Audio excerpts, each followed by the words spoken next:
Selamat siang teman-teman. Perkenalkan, nama saya Nur Hayati Zega. Saya mahasiswa Universitas Nias, Program Studi Manajemen Fakultas Ekonomi. Nah teman-teman, pada kesempatan ini saya akan menjelaskan tentang model penugasan dan contoh pengerjaannya. Oke, silakan ikuti saya. Nah, jadi teman-teman, kita perlu mengetahui dulu bahwa model penugasan ini adalah merupakan metode yang digunakan untuk mengalokasikan tugas secara optimal, baik itu dalam bentuk maksimal maupun minimasi. Nah, teman-teman, ini contoh kasus minimum ya. Oke teman-teman, kita langsung masuk pada contoh soal.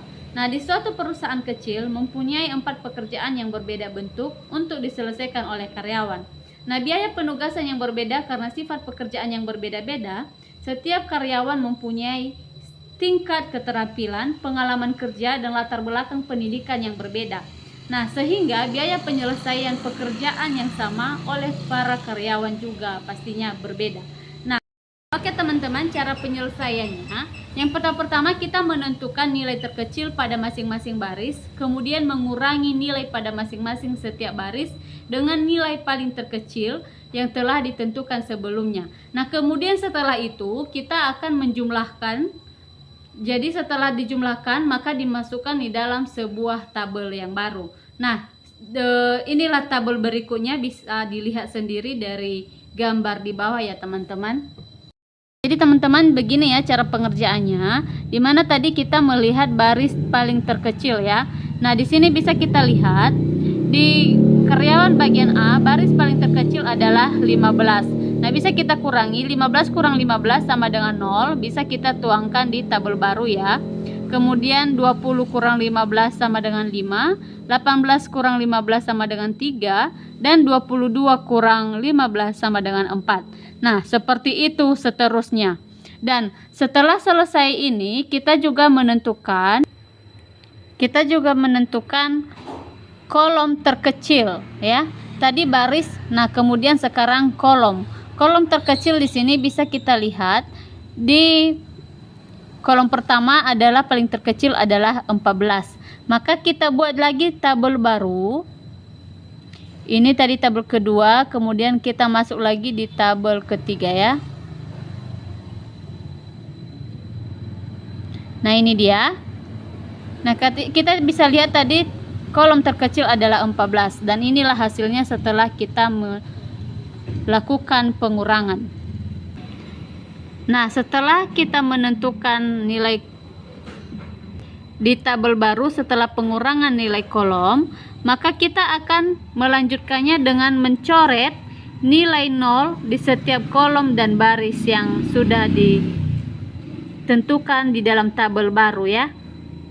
Nah, setelah kita mencoret nilai 0, maka kita sekarang lanjut memperhatikan nilai terkecil pada sel yang belum tercoret. Lalu dibuat tabel baru dan mengurangi nilai sel yang belum tercoret pada nilai sel yang paling terkecil pada kolom. Nah, sama seperti di kolom berikut. Oke, kita lanjut pengerjaannya. Sekarang kita membuat tabel baru untuk sel yang hanya tercoret namun tidak terjadi perpotongan. Isikan nilainya dengan nilai tetap. Untuk nilai yang terjadi perpotongan, tambahkan nilainya dengan nilai sel paling terkecil yang belum tercoret. Untuk nilai yang belum tercoret, dikurangi dengan nilai yang terkecil. Nah, setelah kita mendapatkan hasilnya, maka sekarang kita menentukan lagi nilai 0 terbanyak ya, dan kita coret lagi. Nah, setelah kita coret, maka kita bisa menyatakan hasilnya, di mana maka ini nilainya dikatakan tak ternilai, di mana dikarenakan nilai baris dan kolom sama, yaitu 2 kolom dan 2 baris. Jadi sekarang kita dapat menarik kesimpulan di mana kita memperhatikan nilai 0 yang ada pada tiap-tiap baris. Nah, kita melihat bahwa karyawan A ada 1 dan 3, kemudian B1, C2 dan 4, D3 dan 4. Nah, supaya masing-masing karyawan ini memiliki hanya satu pekerjaan, karena pada soal tadi tenaga kerja itu cukup satu pekerjaan, maka bisa kita katakan bahwa bagian karyawan A bisa mengerjakan bagian pekerjaan yang nomor 3. Jadi yang nomor 1 kita hapus karena di bagian B sudah ada yang mengerjakan nomor 1. Nah, kemudian Di bagian C, kita juga melihat di bagian D ada pekerjaan nomor 4. Maka dan nomor 3 juga sudah ada tadi di bagian A. Maka di bagian D nomor 3 itu dihapus sehingga bagian D bisa mengerjakan nomor 4. Nah, kemudian sisa pekerjaan nomor 2, maka nomor 2 akan dikerjakan oleh bagian C. Maka inilah hasilnya ya. Akan menjadi seperti berikut dengan berpatokan pada soal sebelumnya.